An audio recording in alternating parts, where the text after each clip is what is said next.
ನಮಸ್ಕಾರ. ಅಧ್ಯಾಯ 22 ಹೃದಯ ಮತ್ತು ಅಕ್ಷಯ. ಶ್ರೀ ರಾಮಕೃಷ್ಣರ ಸಾಧನೆಯ ದಿನಗಳಲ್ಲೆಲ್ಲ ಹೃದಯ ಅವರ ಸೇವಕನಾಗಿದ್ದ. ಆತನಿಗೆ ಭಕ್ತಿ ಶ್ರದ್ಧೆಗಳೇನೂ ಇರಲಿಲ್ಲ.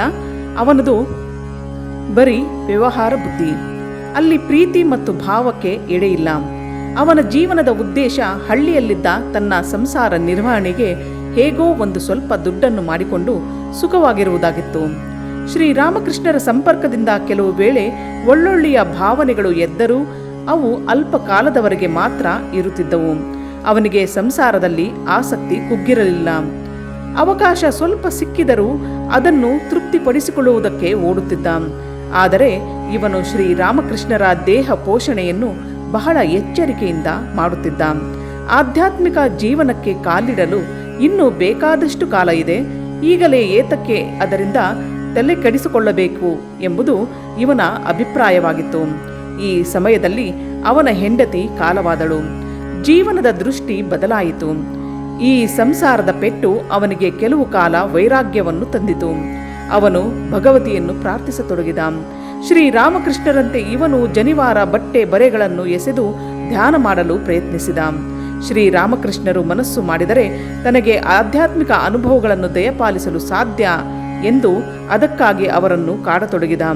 ಆಗ ಶ್ರೀರಾಮಕೃಷ್ಣರು ಸುಮ್ಮನೆ ತಮ್ಮ ಸೇವೆ ಮಾಡಿಕೊಂಡು ಹೋದರೆ ಅವನಿಗೆ ಸಕಾಲದಲ್ಲಿ ಎಲ್ಲ ಬರುವುದೆಂದು ಹೇಳಿದರು. ಆದರೆ ಹೃದಯ ಬಿಡಲಿಲ್ಲ. ಆಗ ಶ್ರೀರಾಮಕೃಷ್ಣರು, ಭಗವತಿ ಇಚ್ಛೆ ಹೇಗಿದೆಯೋ ಹಾಗೆ ಆಗಲಿ, ನಿನಗೆ ಅದನ್ನೆಲ್ಲ ಕೊಡಬೇಕೆಂದು ಅವಳ ಇಚ್ಛೆ ಇದ್ದರೆ ಆಗಲಿ ಎಂದರು. ಕೆಲವು ದಿನಗಳಾದ ಮೇಲೆ ಹೃದಯನಿಗೆ ಕೆಲವು ದರ್ಶನಗಳು ಆಗತೊಡಗಿದವು. ಪೂಜೆ ಮತ್ತು ಧ್ಯಾನ ಮಾಡುವ ಸಮಯದಲ್ಲಿ ಕೆಲವು ವೇಳೆ ಭಾವಮುಖನಾಗುತ್ತಿದ್ದ. ಮಥುರನಾಥ ಕೇಳುತ್ತಿದ್ದ, ಇವನ ಸಮಾಚಾರ ಏನು ಎಂದು. ಆಗ ಶ್ರೀರಾಮಕೃಷ್ಣರು, ಅವನು ನನ್ನನ್ನು ಇದಕ್ಕಾಗಿ ಕಾಡುತ್ತಿದ್ದ, ಅದಕ್ಕಾಗಿಯೇ ಭಗವತಿ ಇದನ್ನು ಅವನಿಗೆ ಕೊಟ್ಟಿರುವಳು. ಕೆಲವು ದಿನಗಳ ನಂತರ ಅದನ್ನೆಲ್ಲ ತೆಗೆದುಕೊಳ್ಳುವಳು ಎಂದರು. ಆದರೆ ಮಥುರ, ಇಲ್ಲ ಬಾಬಾ, ಇದೆಲ್ಲ ನಿಮ್ಮ ಕೆಲಸವೇ. ಅವನನ್ನು ಸಾಧಾರಣ ಮನುಷ್ಯನನ್ನಾಗಿ ಮಾಡಿ ಅವನಿಗೂ ನನಗೂ ಈ ಭಾವಗಳೆಲ್ಲ ಏತಕ್ಕೆ, ನಿಮ್ಮ ಸೇವೆ ಮಾಡಿದರೆ ಸಾಕು ಎಂದ. ಇದಾದ ಮೇಲೆ ಒಂದು ದಿನ ಶ್ರೀರಾಮಕೃಷ್ಣರು ಪಂಚವಟಿ ಕಡೆಗೆ ಹೋಗುತ್ತಿದ್ದರು.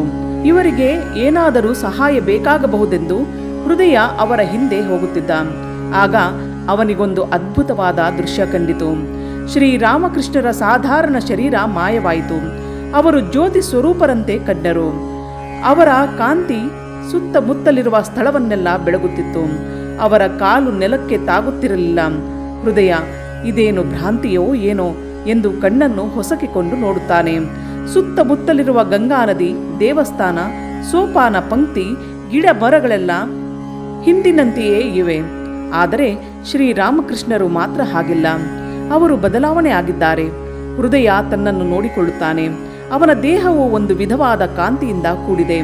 ಇವನ ಕಾಲು ಕೂಡ ನೆಲಕ್ಕೆ ತಾಗುತ್ತಿಲ್ಲ. ಶ್ರೀರಾಮಕೃಷ್ಣರು ಇವನು ಈ ಪ್ರಪಂಚಕ್ಕೆ ಸೇರಿದವರಲ್ಲವೆಂದು ಹೊಳೆಯುತ್ತಿದೆ. ಆಗ ಶ್ರೀರಾಮಕೃಷ್ಣರಿಗೆ, ನಾವು ಸಾಧಾರಣ ಮನುಷ್ಯರಲ್ಲ, ನಾವೇಕೆ ಇಲ್ಲಿರುವೆವು, ಬನ್ನಿ ಜಗತ್ತಿನ ಜೀವಿಗಳನ್ನೆಲ್ಲ ಉದ್ಧಾರ ಮಾಡೋಣ ಎಂದ. ಅದಕ್ಕೆ ಅವರು, ನಿನಗೇನಾಗಿದೆ, ಹೀಗೆ ಕಿರುಚಿಕೊಳ್ಳುತ್ತಿರುವೆಯಲ್ಲ, ಜನ ಏನು ತಿಳಿದುಕೊಂಡಾರು ಎಂದರು. ಆದರೆ ಹೃದಯ ಸುಮ್ಮನೆ ಇರಲಿಲ್ಲ. ಇವನ ಗಲಾಟೆಯನ್ನು ತಾಳಲಾರದೆ ಶ್ರೀರಾಮಕೃಷ್ಣರು ಅವನ ಹೃದಯವನ್ನು ಮುಟ್ಟಿ, ತಾಯಿ, ಈ ಮೂರ್ಖನನ್ನು ಮಾಯಾವರಣದಲ್ಲಿಡು ಎಂದು ಬೇಡಿದರು. ಹೀಗೆ ಹೇಳಿದೊಡನೆ ಸ್ವಲ್ಪ ಹೊತ್ತಿನ ಹಿಂದೆ ಕಂಡ ದೃಶ್ಯ ಮಾಯವಾಯಿತು.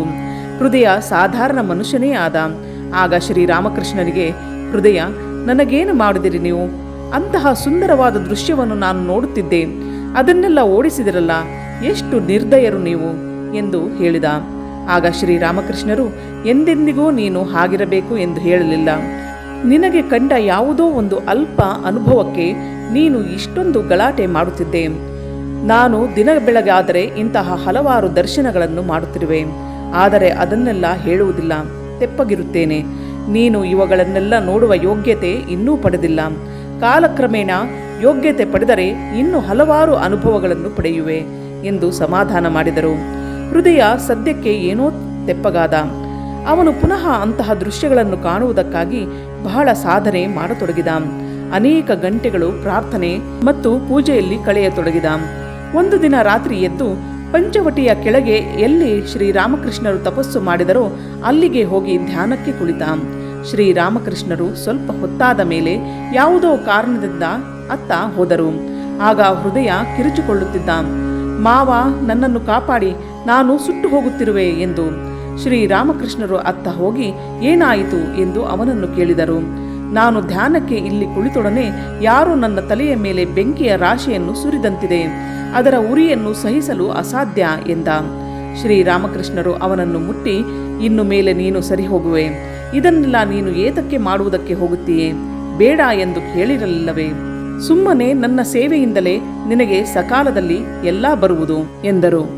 ಇದಾದ ನಂತರ ಹೃದಯ ಪಂಚವಟಿ ಕೆಳಗೆ ಶ್ರೀರಾಮಕೃಷ್ಣರು ಕುಳಿತುಕೊಳ್ಳುತ್ತಿದ್ದ ಸ್ಥಳದಲ್ಲಿ ಧ್ಯಾನ ಮಾಡುವುದನ್ನು ಬಿಟ್ಟ. ಹೃದಯನಿಗೆ ದಕ್ಷಿಣೇಶ್ವರದ ಕೆಲಸ ನೀರಸವಾಯಿತು. ನಮ್ಮ ಹಳ್ಳಿಗೆ ಹೋಗಿ ದುರ್ಗಾ ಪೂಜೆ ಮಾಡಬೇಕು ಎಂದ. ಶ್ರೀರಾಮಕೃಷ್ಣರು ಮಥುರನಿಗೆ ಹೇಳಿ ಅದಕ್ಕೆ ಬೇಕಾಗುವ ದುಡ್ಡನ್ನು ಕೊಡಿಸಿದರು. ಹೃದಯ ಶ್ರೀರಾಮಕೃಷ್ಣರನ್ನು ಕರೆದುಕೊಂಡು ಹೋಗಬೇಕೆಂದು ಇದ್ದ.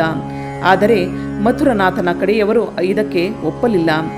ಶ್ರೀರಾಮಕೃಷ್ಣರು ಹೃದಯನಿಗೆ, ನೀನು ವ್ಯಸನ ಪಡಬೇಕಾಗಿಲ್ಲ, ಪ್ರತಿದಿನ ನೀನು ಪೂಜೆ ಮಾಡುವಾಗ ಸಾಯಂಕಾಲದಲ್ಲಿ ನಾನು ಸೂಕ್ಷ್ಮ ರೂಪದಲ್ಲಿ ಅಲ್ಲಿರುತ್ತೇನೆ ಎಂದರು.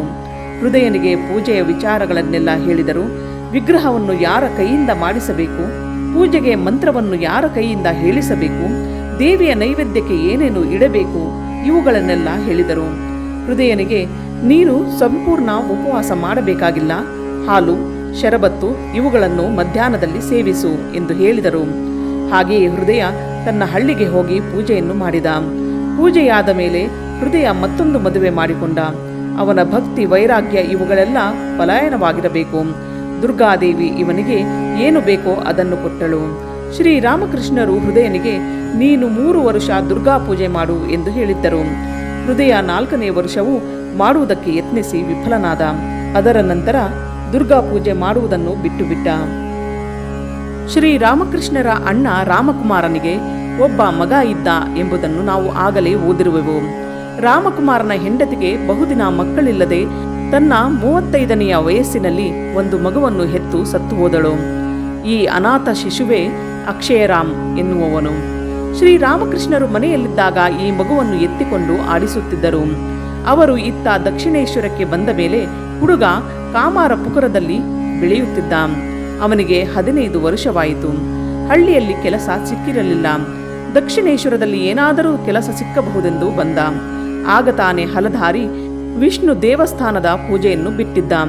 ಅಕ್ಷಯನಿಗೆ ಆ ಕೆಲಸ ಸಿಕ್ಕಿತು. ಅವನಿಗೆ ಬಾಲ್ಯಾರಭ್ಯ ಶ್ರೀರಾಮನ ಮೇಲೆ ಪ್ರೀತಿ. ಮನೆಯಲ್ಲಿರುವಾಗಲೇ ಅವನು ಬಹಳ ಕಾಲ ಪೂಜೆ, ಧ್ಯಾನ ಮಾಡುತ್ತಿದ್ದ. ದಕ್ಷಿಣೇಶ್ವರದ ರಾಧಾ ಗೋವಿಂದನ ದೇವಸ್ಥಾನದ ಪೂಜೆ ಇವನಿಗೆ ಹಿಡಿಸಿತು. ಭಾವಪೂರ್ಣವಾಗಿ ಬಹಳ ಕಾಲ ಪೂಜೆ ಮಾಡುತ್ತಿದ್ದ. ಆತ ಶಿವನ ಪೂಜೆಯನ್ನು ಮಾಡುತ್ತಿದ್ದ. ಉಳಿದ ಕಾಲವನ್ನು ಭಾಗವತ ಮುಂತಾದ ಪವಿತ್ರ ಗ್ರಂಥಗಳನ್ನು ಓದುವುದರಲ್ಲಿ ಕಳೆಯುತ್ತಿದ್ದ. ಶ್ರೀರಾಮಕೃಷ್ಣರು ಈ ಹುಡುಗನ ಭಕ್ತಿ ಮತ್ತು ಭಾವಕ್ಕೆ ಮೆಚ್ಚಿದರು. ಅಕ್ಷಯನಿಗೆ ಅವನ 18ನೇ ವರ್ಷದಲ್ಲಿ ಮದುವೆ ಮಾಡಿದರು. ಸ್ವಲ್ಪ ಕಾಲವಾದ ಮೇಲೆ ಅವನಿಗೆ ಟೈಫಾಯ್ಡ್ ಜ್ವರ ತಗುಲಿತು. ಆದರೆ ವೈದ್ಯರು ಇನ್ನು ಯಾವುದೋ ಕಾಯಿಲೆಗೆ ಚಿಕಿತ್ಸೆ ಮಾಡುತ್ತಿದ್ದರು. ಆಗ ಶ್ರೀರಾಮಕೃಷ್ಣರು ಹೃದಯನಿಗೆ, ಅವನಿಗೆ ಬೇರೆ ವೈದ್ಯರ ಕೈಯಿಂದ ನಿನ್ನ ತೃಪ್ತಿಗಾಗಿ ಚಿಕಿತ್ಸೆ ಮಾಡಿಸು, ಅವನು ಉಳಿಯುವುದಿಲ್ಲ ಎಂದರು. ಹೃದಯ, ಇಂತಹ ಮಾತು ನಿಮ್ಮ ಬಾಯಿಂದ ಬರಬಹುದೇ ಎಂದು ಕೇಳಿದ. ಅದಕ್ಕೆ ಅವರು, ಇದನ್ನು ನಾನು ಆಡುತ್ತಿಲ್ಲ, ಜಗನ್ಮಾತೆ ಆಡಿಸುತ್ತಿರುವಳು ಎಂದರು. ಔಷಧೋಪಚಾರ ಮಾಡಿದರೂ ಅಕ್ಷಯ ಬದುಕುವ ಚಿಹ್ನೆ ಇರಲಿಲ್ಲ. ಅವನ ಕೊನೆಗಾಲ ಪ್ರಾಪ್ತವಾಯಿತು. ಶ್ರೀರಾಮಕೃಷ್ಣರು ಅವನ ಹಾಸಿಗೆ ಪಕ್ಕದಲ್ಲಿ ಕುಳಿತುಕೊಂಡು ರಾಮನಾಮವನ್ನು ಉಚ್ಚಾರ ಮಾಡು ಎಂದು ಹೇಳಿದರು. ಆತ ರಾಮನಾಮವನ್ನು ಉಚ್ಚರಿಸುತ್ತಾ ಪ್ರಾಣ ಬಿಟ್ಟ. ಶ್ರೀರಾಮಕೃಷ್ಣರಿಗೆ ತತ್ಕಾಲದಲ್ಲಿ ಯಾವ ವ್ಯಥೆಯೂ ಆಗಲಿಲ್ಲ. ಏಕೆಂದರೆ ಅವನು ದೇವರ ಹೆಸರನ್ನು ಹೇಳುತ್ತಾ ಪ್ರಾಣ ಬಿಟ್ಟಿದ್ದರಿಂದ ಮನುಷ್ಯ ಹೇಗೆ ಪ್ರಾಣ ಬಿಡುತ್ತಾನೆ ಎಂಬುದನ್ನು ನೋಡಿದರು.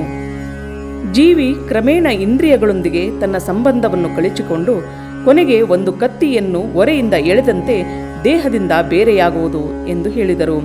1-2 ದಿನಗಳಾದ ಮೇಲೆ ಅಕ್ಷಯ ಉಪಯೋಗಿಸುತ್ತಿದ್ದ ಸಾಮಾನುಗಳನ್ನು ನೋಡಿದಾಗ ಆ ಹುಡುಗನ ಜ್ಞಾಪಕ ಬಂದು ಇವರ ಹೃದಯವನ್ನು ಹಿಂಡಿದಂತೆ ಆಯಿತು. ದುಃಖವನ್ನು ತಡೆಯಲು ಆಗುತ್ತಿರಲಿಲ್ಲ. ಅನಂತರ ಹೇಳುತ್ತಿದ್ದರು, ನನ್ನಂತಹ ಮನುಷ್ಯನಿಗೆ ಇಷ್ಟು ವ್ಯಥೆಯಾದರೆ ಯಾರು ಅವರನ್ನು ಹೆತ್ತಿರುವರೋ ಹೊತ್ತಿರುವರೋ ಅವರಿಗೆ ಇನ್ನೆಷ್ಟು ವ್ಯಥೆಯಾಗಬೇಕು ಎಂದು. ಶ್ರೀರಾಮಕೃಷ್ಣರ ಹೃದಯ ಶುಷ್ಕವಲ್ಲ. ಅವರು ಮತ್ತೊಬ್ಬರಿಗಾಗಿ ಮರುಗುತ್ತಿದ್ದರು, ಆದರೆ ಅದಕ್ಕೆ ದಾಸರಾಗಿರಲಿಲ್ಲ. ತಕ್ಷಣವೇ ಅದನ್ನು ಮರೆಯುವ ಶಕ್ತಿಯೂ ಇತ್ತು. ಅಧ್ಯಾಯ 22 ಮುಗಿಯಿತು.